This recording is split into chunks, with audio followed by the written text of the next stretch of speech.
If you've ever felt like your life isn't enough, stay with me until the end of this story. It might just change your perspective forever. Once in a vast forest, there lived a raven named Covey. He spent his days flying from tree to tree, watching the world below with heavy eyes. No matter where he went, he felt unwelcome. Farmers chased him away from their fields, children threw stones at him, and other birds barely acknowledged his presence. One evening, overwhelmed with sorrow, Covey perched on an old oak tree and let out a deep, painful sigh. Beneath the tree, a wandering sage named Rishi sat in meditation. A single teardrop from Covey fell onto the sage's shoulder, startling him from his peaceful state. Looking up, he saw the raven's sorrowful expression. "Why do you weep, dear one?" Rishi asked gently. Covey shook his head and croaked, "Oh wise sage, my life is miserable. No one loves me. No one admires me.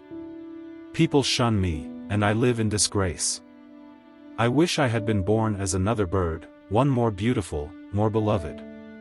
Rishi smiled with understanding. It is not the body but the mind that holds the key to happiness. But tell me, if you could be any bird, which one would you choose? Without hesitation, Covey exclaimed, "A swan. Swans are graceful, admired, and pure as the moonlight. Surely, a swan lives a life free of sorrow." Rishi nodded thoughtfully. "Very well. But before I grant your wish, go and ask a swan if he is truly happy. Return to me after you have learned his truth." With renewed hope, Covey spread his wings and soared towards a nearby lake, where a majestic swan named Shvet swam gracefully through the water. Landing beside him, Covey said, "O noble swan, you are the envy of all creatures. With your white feathers and elegant presence, you must be the happiest of birds." Shvet chuckled, though there was sadness in his eyes. "My friend, you see my beauty, but you do not see my burden. People admire me, yes, but I am never free. They feed me, but only to keep me near. They paint pictures of me, but they never let me be wild. And have you ever wondered why swans are always white? I long for the vibrant colors of the world. I believe the parrot must be the happiest bird, so full of life and color." Covey, surprised, thanked the swan and set off in search of a parrot. He soon found one, perched on a fruit-laden tree, its feathers a dazzling mix of emerald and gold.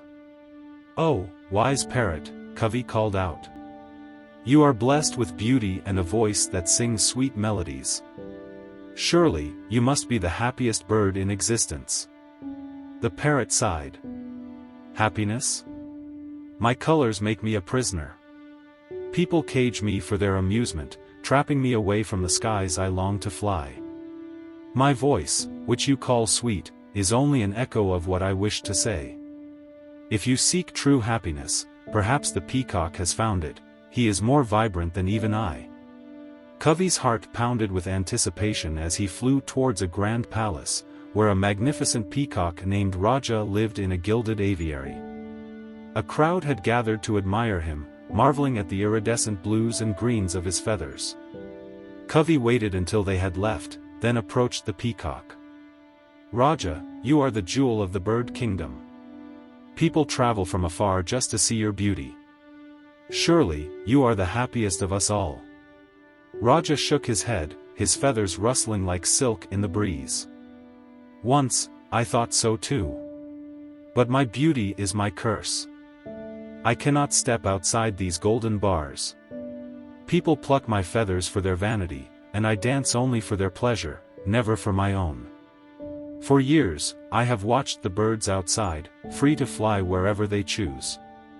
And do you know which bird I envy the most?" Covey held his breath.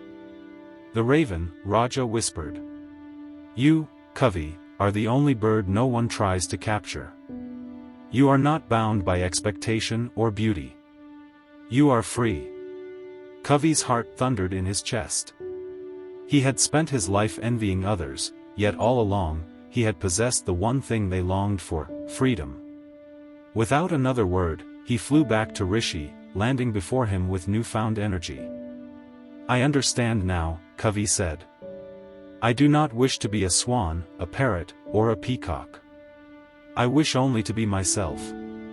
I have something they will never have, wings that know no cage. Rishi smiled. And that, dear Covey, is the secret to happiness, not in being something else, but in embracing who you are. Moral of the story. In life, we often look at others and believe they are happier, luckier, or better than us. We compare, we envy, and in doing so, we forget our own blessings. True happiness is not in what we lack but in recognizing the gifts we already possess. Stop comparing. Start living.